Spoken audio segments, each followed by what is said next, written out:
Hey everyone, welcome to another episode of Hashtag Clocked In with me, your host, Jordan Edwards. I'm thrilled to have you tune in as we dive into the dynamic world of productivity, success, and stories of incredible individuals who've mastered the art of getting things done. Whether you're commuting, hitting the gym, or just relaxing at home, this podcast is the go-to source for inspiration and actionable tips to level up your productivity game. I'm on a mission to unravel the secrets of those who seem to effortlessly manage their time and achieve their goals. So if you're ready to clock in and unlock your full potential, you're in the right place. We've got a lineup of amazing guests, industry experts, and thought leaders who will share their insights and strategies to help us crush your to-do list and make the most out of every moment. Get ready to get inspired, motivated, and equipped with the tools you need to supercharge your productivity. This is Hashtag Clocked In with Jordan Edwards. Let's dive in. Hey, what's going on, guys? I got a special guest here today for the Hashtag Clocked In podcast. We have John Marvin. He's the president and CEO of TSO, which is Texas State Optical. Texas State Optical is the oldest eye care organization in Texas and has provided complete eye care for more Texas families than any other eye care organization in general, which is incredible. So, John, in our pre-call, you have a very interesting journey. And one of the things you Mhm. brought up was consumer research, and you say how important that is. So tell me a little bit, why is consumer research so important for businesses and just in general for people to learn about their own customers? Well, first of all, thank you for the invitation to be here. I really appreciate that, and the opportunity to talk about this because it means a lot to me. It's a big part of my story. Consumer research is a fancy title for talking to your customers, and even from a basic experience, like when someone drives onto a car lot and they're considering buying a new car, a good salesman will come up and say, "Tell me what you're looking for. What Yeah. brings you here today?" And then they will listen to you and you'll say, "Well, I'm needing a new car. Any particular model that you're interested in?" "Well, I kind of like a four-door sedan. I don't really go for the sports car." "Great. Is there a particular color that you're interested in?" And, just through a series of questions and answers, then that salesman is better able to take you to the precise place on the part lot and show you the cars that you're interested in.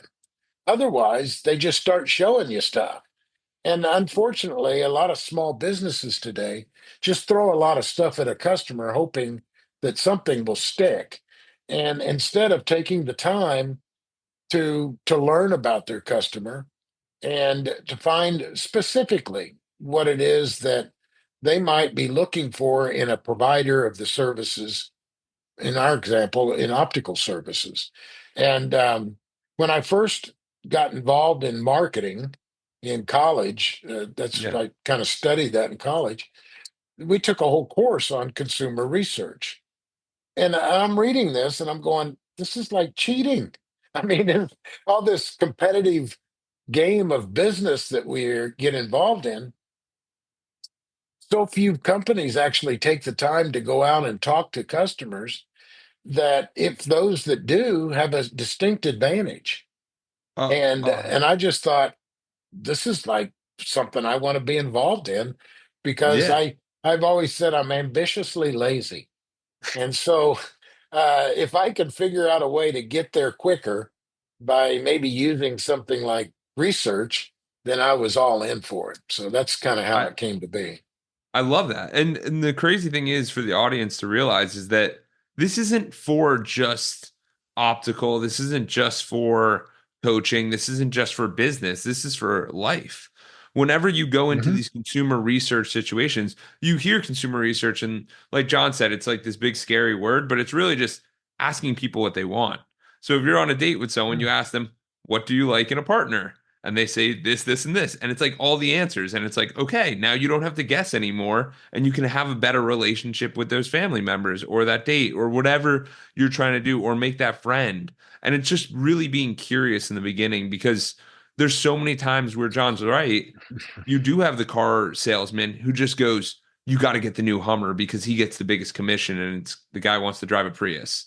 It just doesn't work. Yeah. Well, and to use your date metaphor, it's like taking your first date and getting her a shrimp cocktail, which is you're splurging a lot, only to find out later in the ER that she's allergic to shellfish. I mean, it's like if you'd have just asked on the front end of it, we would have avoided the hospital visit.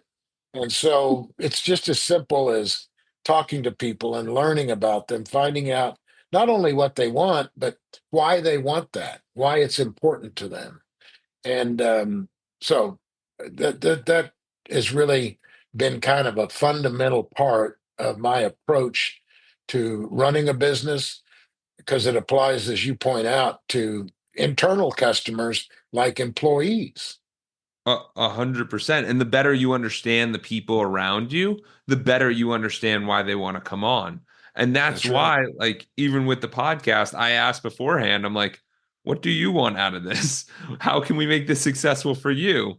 What is it that Yeah. you want? And so, John, for your journey, what ended up happening where you were actually doing consumer research as a job? Like, how did that end up being? Well, I was in the eye care space working in ophthalmology, the surgical piece of it. And little bit. So at that time, this was in the 80s. At that time, the biggest, um, uh, the ophthalmology was very involved in providing cataract surgery. They still are. Yes. But in the 80s, the number one line item in the budget for Medicare in the United States was cataract surgery. Oh, wow. And more people, I mean, Medicare spent more money on providing cataract surgery to people than any other healthcare procedure. And at that time, they were paying about $3,000 to the surgeon per eye. So, and the surgeons, the good ones, were doing anywhere from 50 to 60 of those a week. So, all you just run a calculator on those numbers, and you can see there's a lot of money in that. Yeah. Well, 100, yeah, over 150 to because it 300 yeah, grand. because it is paid for by government, then they decided, well, we don't want to pay that much. So today, that's about $600 per eye. Oh, So wow. you can see the difference, right? Well, as that began to come down, the surgeons that I was working with said, we've got to come up with another way to make money. And so I thought, well, let's go out and talk to people. Yeah. Let's find out what it is that we could do. And the one of the areas that was um, most fertile for us were people that were buying glasses. Okay. So they don't need surgery. We just wanted to talk to them about what they wanted. And we saw an opportunity to have refractive surgery. And Okay. now at that time, it was called radial keratotomy or RK. Okay. But later today, it's called LASIK.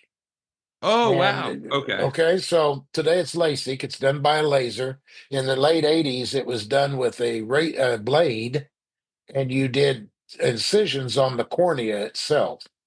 And so we saw this was a great opportunity. So we Yeah. started supplementing the cataract surgery with RK surgery. Gotcha. And that really was the first application in eye care that I had experienced with. And the company that I'd hired me away from the surgeons to try to develop this area of research for them, Oh, meaning eye wow. care, eye care. Yeah. And so I joined that firm and started developing research customers for it. Only 18 months later to get fired from that job. But in the meantime, I had came across this company out of Beaumont, Texas, called Texas State Optical, and at that time they had the largest share of what we call primary care, eye care, primary eye care patients, Yeah. people buying glasses and contacts and so forth. And once I went to them with what I had learned with the surgeons, they became impressed with all this information, and I ended up selling them a big research project from the new firm that I'd gone to. Okay, so I just got back in my car, drove back over there, and said, "Now I'm in the selling business. So why don't you buy something? You'd said you were interested, and I did." That took 2 years, and I learned a tremendous amount about their business. Ended up consequently getting hired by the franchise group at a large franchise group Okay. to help direct their marketing uh, strategies. Efforts. Yeah. Ultimately, that led to the franchise group buying the company and asking me to come on as the new president. So that's Oh my kind of God. the short version. So consumer research, had I never had the government not reduced what they were paying for cataracts Yeah. and forced us into coming up with a different line of revenue, I wouldn't be president of Texas State Optical. I and that is just enlightening to me because so early on and so many times throughout our career, we don't realize how long our careers actually are. And we don't realize that the bad things might be the good things. And the bad things might lead to the good things. And it leads to curiosity and it leads to different opportunities every single time because no matter what, even if something's going really well, if you're not with the times and you can't change, you're not seeing those new opportunities. Absolutely. Well, we develop a set of skills, and sometimes those skills are optimized in certain environments that we're in. And I use an analogy of sports, professional sports. We've all known the second baseman that was just so so with a particular team and then gets traded and becomes this phenom. And Yeah. under a different manager, different teammates, they're given a different opportunity to apply their skill sets. And it happens in business. I've known so many people that are in jobs that get frustrated. They don't perform well. Some of us get fired. And then we find ourselves with a different team and a different environment. And it just opens up like a flower blooming. So Yeah. yeah, you have to keep believing, faith, and keep pursuing.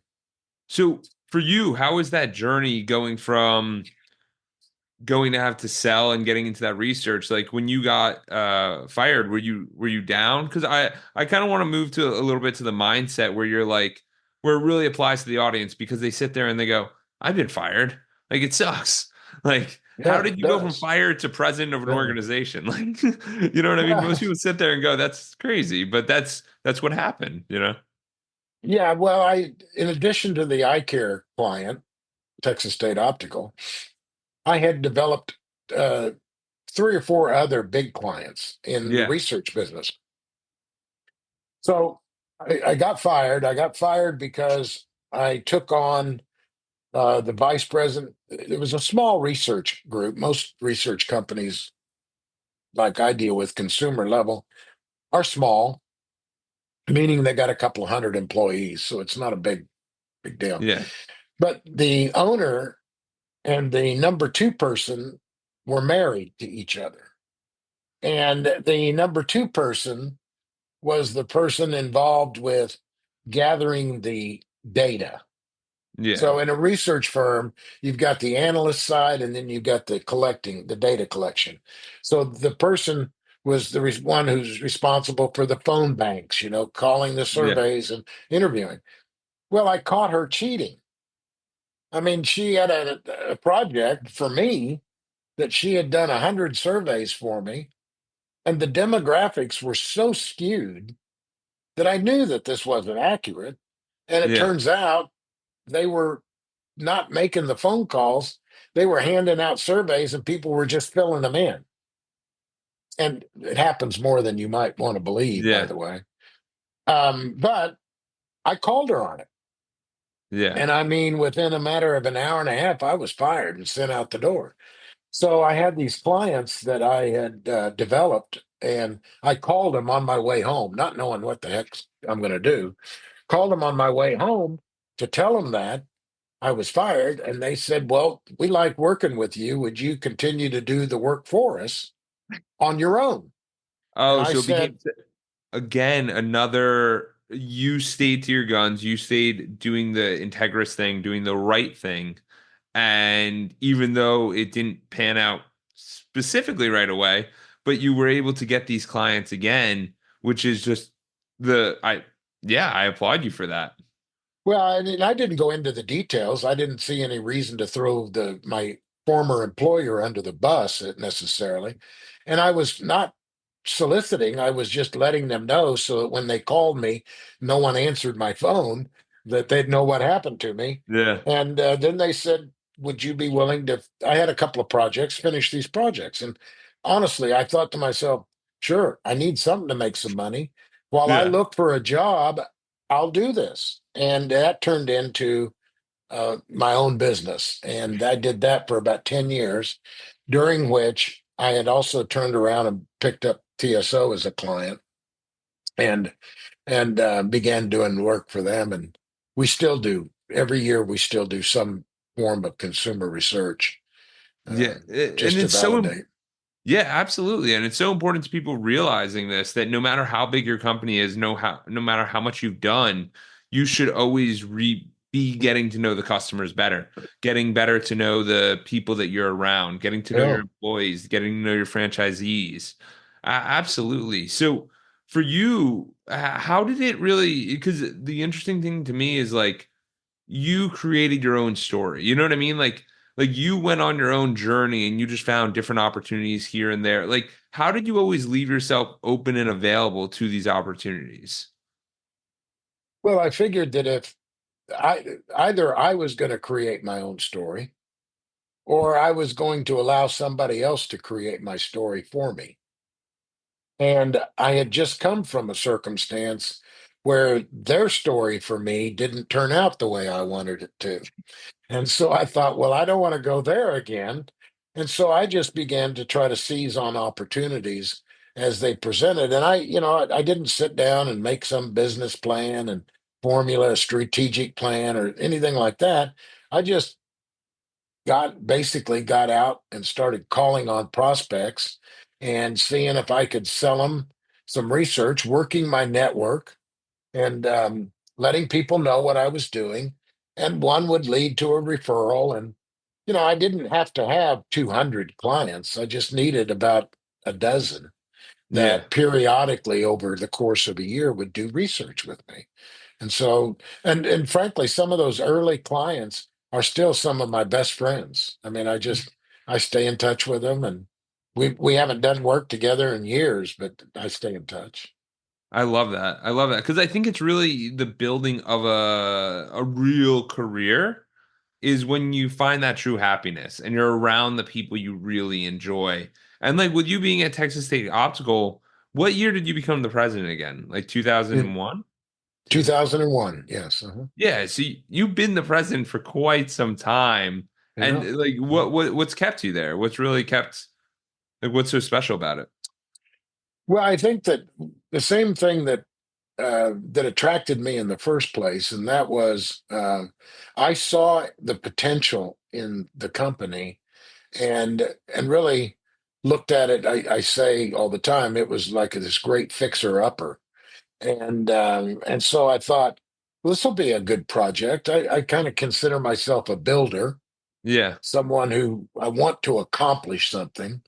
I'm not a manager so much as I am a builder, and then I try to influence, have a good positive influence as a leader, and so that building just never, it's like the fixer upper. You keep adding additions onto, and it's just the opportunities continue.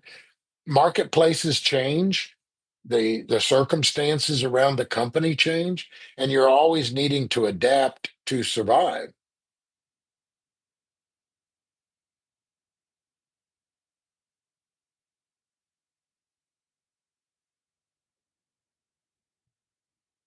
We're good. Yeah. I don't know what happened, but we'll just keep it Uh, rolling. yeah. So, when you're with a company, nothing stays the same. And Yes. so your ability to adapt to change is invigorating for me. It's Yeah. energizing to me. If everything stayed the same, I'd have gotten bored and left a long time ago. So, And so that's yeah, important. I mean, there's two things you brought up that I think are fascinating.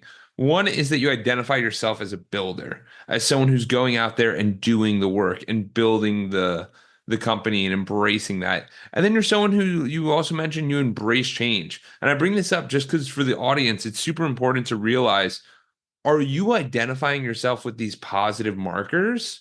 Or you're saying you're not enough or not able to do this or it's not possible? Because if you're doing what John's doing, then you're able to create these incredible careers for yourself and these incredible experiences. Because if you label yourself correctly, you'll have a much better existence.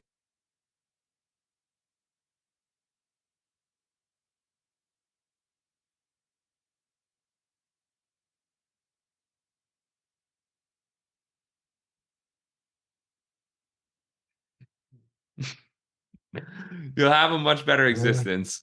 So, John, yeah. for you as a builder and someone who embraces change, how do you embrace change? Because I know that's such a problem for so many people in our society.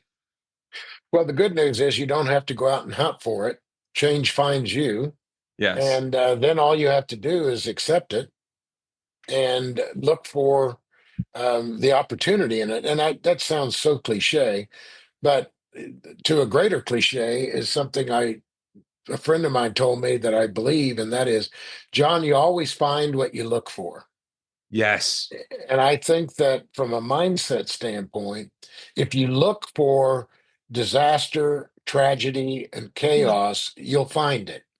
If you Yes. look for opportunity, you'll find that as well. Now, it doesn't just manifest itself in immediate success, but if you look for the opportunity in it and you have confidence and belief in yourself, which is not easy, that's easily said, but a lot of times we're beaten down and people, especially if you get fired, I mean, that's pretty abrupt. This suggests that you're not of any value.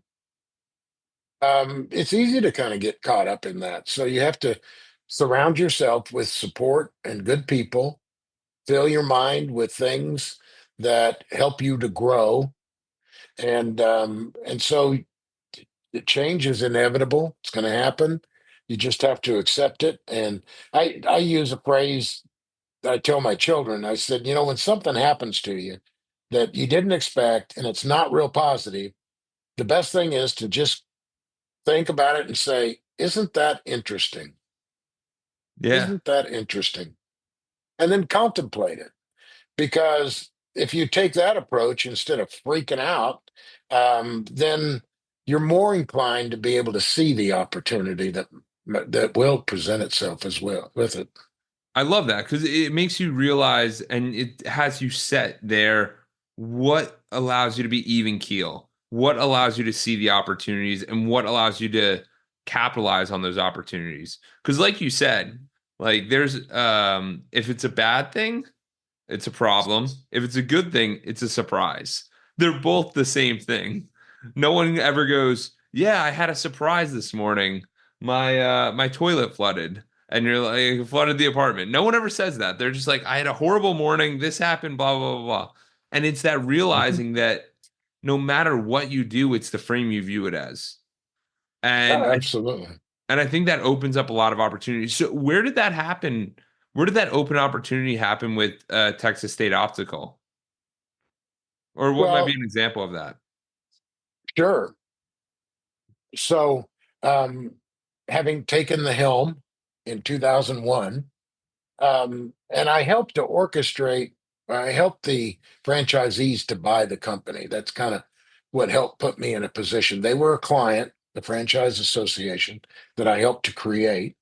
And eventually, over the end of that was in the early 90s, by the end of the decade, the franchisees had decided they wanted to purchase the company. And so, being the only real business person in the mix, they turned to me to help them negotiate the acquisition. And when I did, I realized that the motivation that they had to purchase the company was not coming from a place of wanting to build and grow. It was coming from a place of wanting to be left alone. And so once we got it acquired, the general attitude among the board of directors, which were the franchisees that bought the company, was now leave us alone. And so I thought, well, this will be a pretty good gig. I mean, no Yeah. one's going to expect anything out of me. And so for about 18 months, they were left alone. And then at Yeah. board meeting, somebody said, we need to grow. We need to add locations. And I said, well, we got a little bit of a dilemma with that because no one's going to really get excited about me charging them money to leave them alone. And Yeah. so we're going to have to come up with a value proposition. So, what was very frustrating, I laugh about it now, but at the time, no one wants to be put in a position, somebody who's a builder that basically says, no, you just sit here, make sure that the checks get cleared and no one bothers us. That was very frustrating. So I could have just said, you know what, I'm not going to put up with this and gone someplace else. But when the opportunity I saw in them, they wanted to grow. I said, okay, well, then how can we grow? And I looked at, you know what we could really be good at is helping young optometrists who want to own their own business. And we could become really good at helping them find a location, get the financing, design the space, and do all the things that are necessary, but young ODs have no clue about doing. And Yes. so that kind of became our value proposition. And we started growing and we added 85 locations to the Wow. organization from startups. And Wow. we practiced fundamentals in a startup. And after about a dozen of them, it got pretty predictive as to, okay, here's what you're going to do your first year, your third year, and here's what you're going to do your fifth year. And when you can put together a pro forma that's that predictive, then you attract others Yeah. that want to get in on that. And so that's how I turned what might have been a very frustrating circumstance into a great opportunity. And honestly, today, some of those people we helped open practices now have been in their practice 10 to 12 years.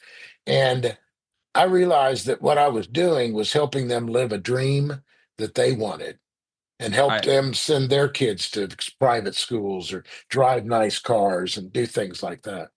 Yeah, and that's really what it's all about because I watched a video and it was about Jeff Bezos and he's like, yeah, they always have a Forbes list for me. And he's like, I don't care about the list for me. I care about the list for the value you created for other people. So it's Hmm. this idea of finding purpose and actually helping other people. So you made 85 families, and that's just from the person who was the franchisor, let alone the receptionist, the other doctors they That's right. hired, all the other people. You're looking at hundreds, if not 1,000 plus people that got impacted in a positive way because of that decision to let's grow.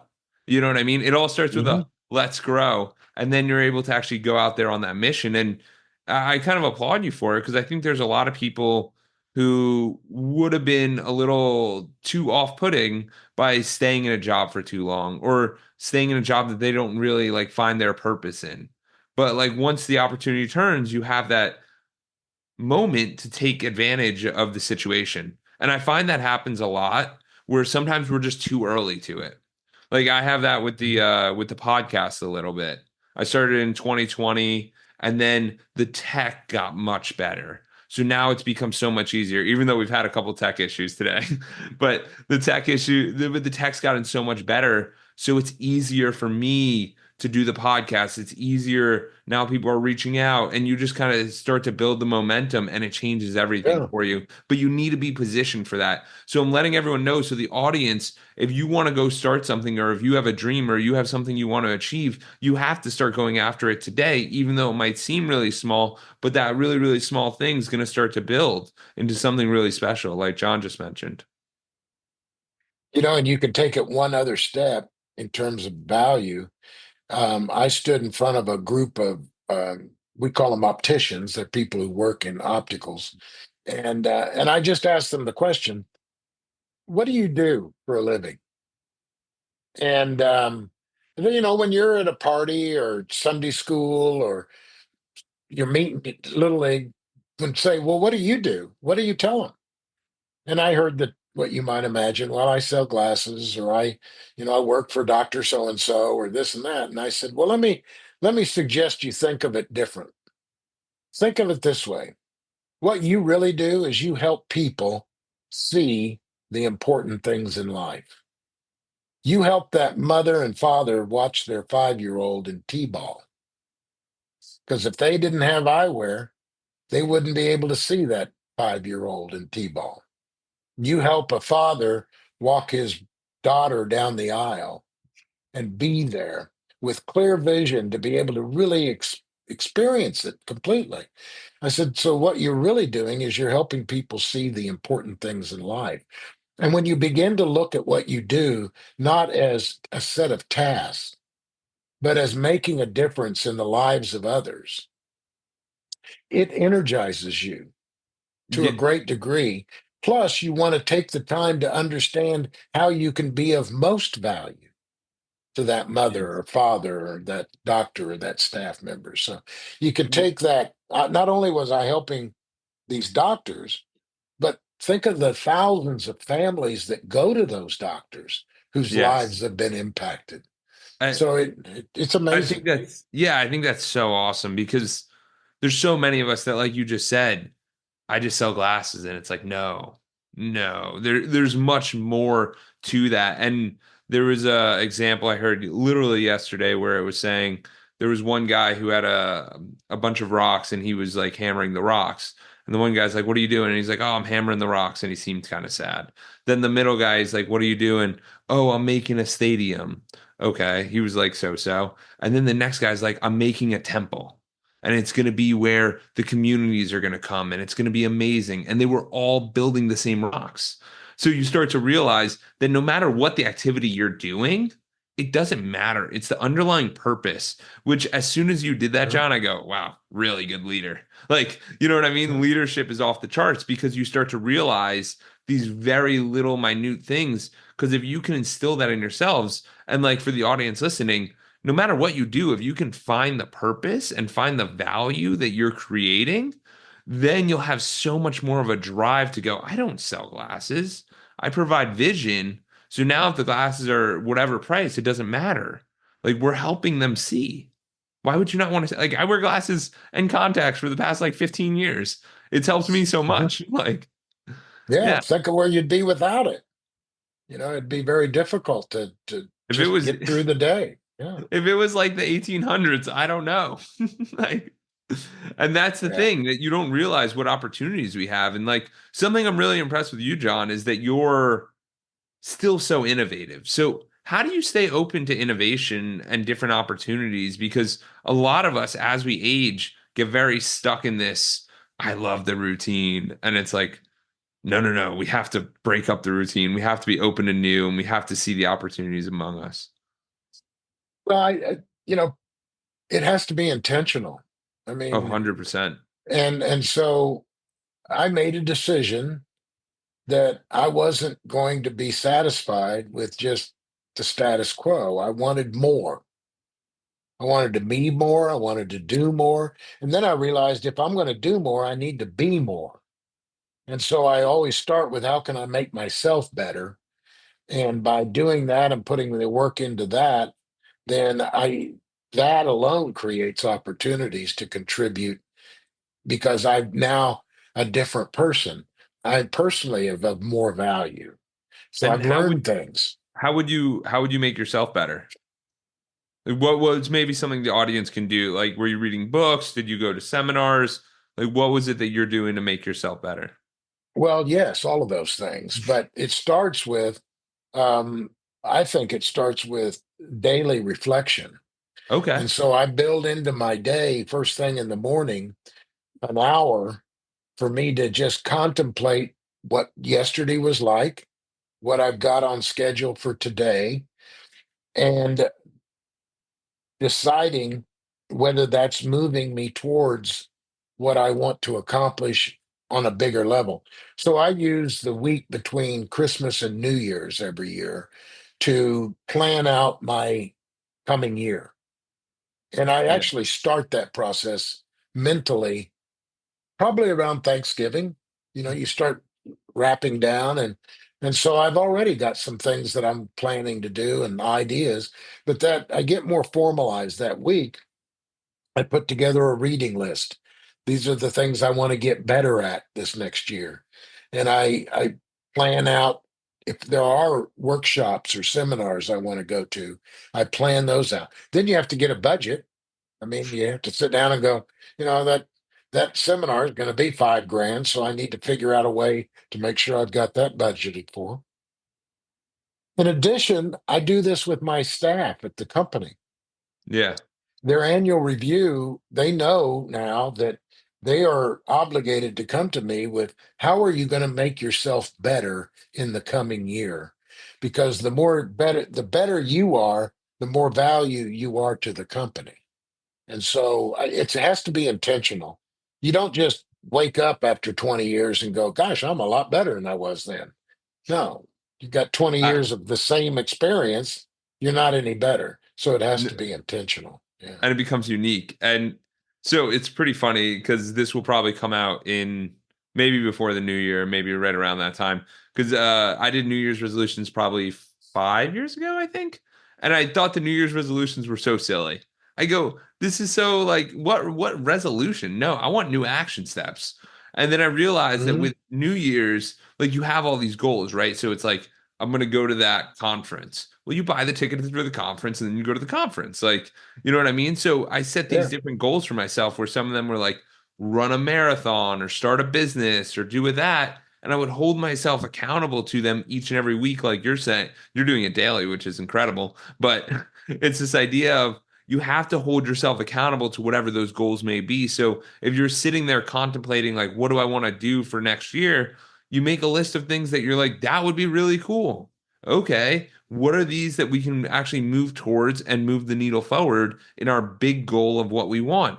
And the other big thing that John talked about was success. And like everyone's definition of success is different. Like, so Mhm. everyone can do different things. Some people want to travel, some people want to build the biggest optical company in the world. Like, everyone's got different goals, and that's cool. So it just, you got to realize who you are and learning more about yourself, I think is so important. So you taking the time to do this is, I mean, you're leading from the front, which I think is amazing. One of my mentors makes the statement that nothing in your life will change until you change what you do daily. Yes. And it doesn't have to be huge, but you have to every day do something that contributes towards accomplishing what you want changed in your life. If it's losing weight or running the marathon, you've got to do something daily towards that. And the most difficult part is figuring out what it is you want to do, because Yes. literally you can do anything. Yes. The crazy thing, that's what blows my mind because I do reference back to like the 1800s, 1700s, 1600s in my head, and I'm like, they didn't really have a lot of opportunity. It was like, do this or do that. In nowadays, we have so many different options that it's hard for us to even think about anything because we're always going a bunch of different directions. So for you, how do you stay focused on what is the most important thing? Well, it starts with um, I went through this exercise that helped a lot because otherwise, every year I had a whole new list of things I wanted to do. It's like, well, I Yes. didn't get anything done last year, so let me pick out some new ones.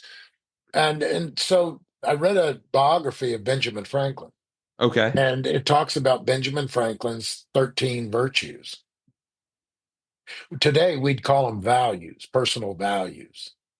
And so I sit down and I made effort to come up with a set of 7 personal values that above everything else, this is what I commit my life to. And from those values leads me towards a direction. And from the direction, it leads me towards a goal. And from the goal, it leads towards steps. You break it down and you accomplish it that way. And so, for instance, one of my personal values is health. Okay. It's to be healthy. Yeah. Well, that gives me direction. And so then I have to say, okay, what is my goal going to be towards becoming healthy? So each of my goals in my life, not resolutions for the year, but goals in my life are aligned with those values. Yeah. But without that core set of values, for me at least, it made it difficult to pick where my goals were because Because they you were didn't know all what the over the most important, place. yeah, you didn't know what the most important thing was. Yeah. I, So that helps me stay focused. And every morning I read through those list of values and I pick one every day that I'm going to focus on for that day. oh, wow. Yeah, What are the other values if you're open to sharing? sure. They are, so I don't make sure I'm missing anything here. I'll look through. Yeah, no, because I think this is so important. And I really appreciate you sharing this because if we don't know who we are, we don't know where we're going. And a lot of us Yeah. don't know ourselves. So the more we know Mhm. ourselves and more we know and value what's important to us, we can learn so much more about the world. And like one of the things for me is like I'm very curious. Why am I curious? That's why I have a podcast. So I can ask smart Mhm. people silly questions. So I can learn Yeah. about the world. I mean, in all honesty, people don't realize that, but you can ask anything you want of people and they're much more understanding. So I don't know if you have the values pulled up, but yeah. Yeah, I do. It's important that because I'm going to give you like my one, I'll just read through them. My first value listed is faith. Okay. And so I define that for myself. And that is to live each day with a heart of faith in Jesus Christ, God my Father, and eternal love and care for me. And only by placing all of my trust in His will for me will I live my life of its full potential and free of fear. Second one is love. And then I define that for me. Third one is honesty and integrity. Fourth is joy and happiness. Five is achievement. Six is continual learning. And seven is health mindfulness. So, like I said earlier, each day I pick, like today is continual learning.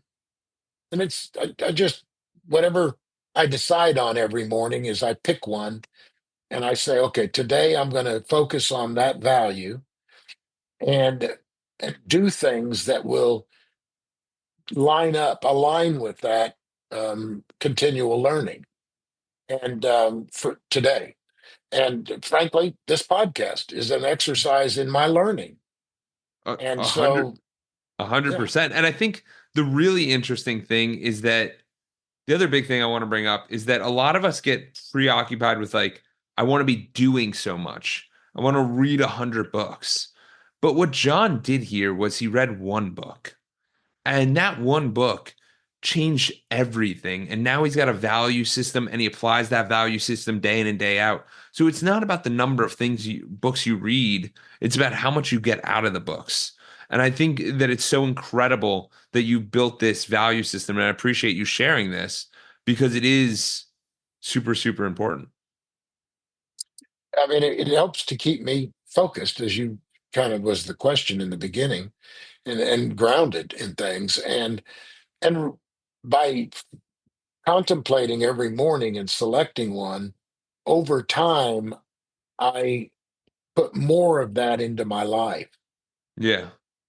by kind of affirming to myself that continual learning is important. So I Yes. look for opportunities to learn. And I'm open I, to those. I love that. Yeah, no, I think this is really, really fascinating. And I'm glad you shared this with me and the Sure. audience, because it gives you something to realize that you look at these people and it's not like, oh, they just aimlessly go to their job, go to dinner. No, it's very intentional living. And intentional living creates an intentional life, which creates an exciting life and a life of a lot of journey and excitement. So I Hmm. think that's absolutely amazing. And the final thing I want to touch on is Hmm. if people want to get better at decision making. So it broke up a little bit on you, You're Jordan. So if good. you Can you don't hear me? mind, Can you I hear me? can now. Yeah, I Yeah. can So now. so so I know that when you make decisions,